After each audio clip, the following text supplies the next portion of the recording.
Nancy, Ted, Bruce, Richard Kaner, all had great stories.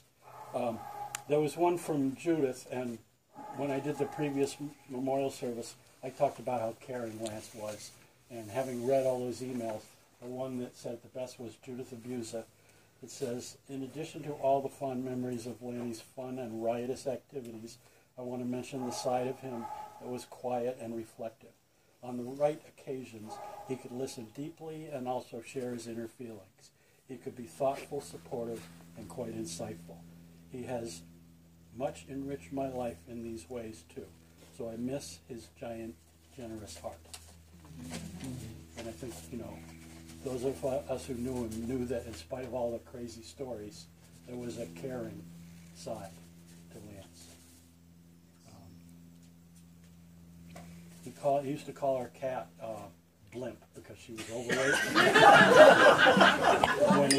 He did it purely to upset me. When we moved from every time. in '65, we moved from Ohio to the meeting house, and we couldn't have a cat there, I guess. The cat was at Madison at our grandparents'. And then when we bought a house on Hunting Lane in '66, the cat moved back in with us. So she was accustomed to a quiet lifestyle. We lived with my grandparents.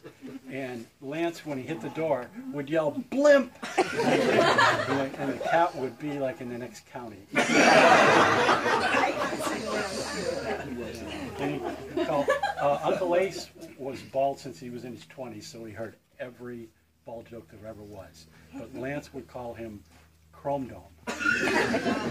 And when he hit the door, it was, "Uncle Chrome Dome!" And then he had to rub his bald head for luck. And Uncle Ace would do the put-upon look that he was so great at, and Lance would rub his head. And as a follow-up to that, the entire Minnetrog High School gym swimming team would rub his head before meets.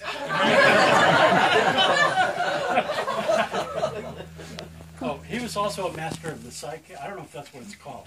I call it the sidekick. He would go like this. He would kick you. He would get in just the right position. I never learned that, but he was a master at it. The soccer player, you know. Yeah, soccer.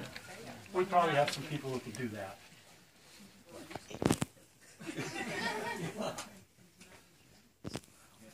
So, and there was a story he told. I wish I could tell it as well as he did, but I did get him to tell it the last time I saw him.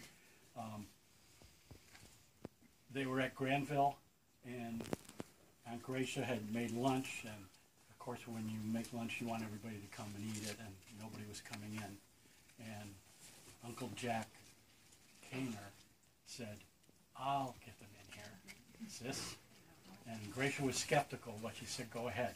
So we went out, and he said, "Kids, get in here." And he was hit by a hailstorm of apples. They were all up in the apple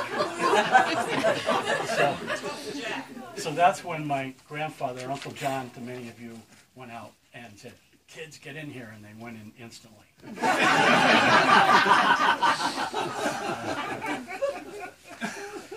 So I could go on endlessly, a lot of us could, but that's my memorial for Lance.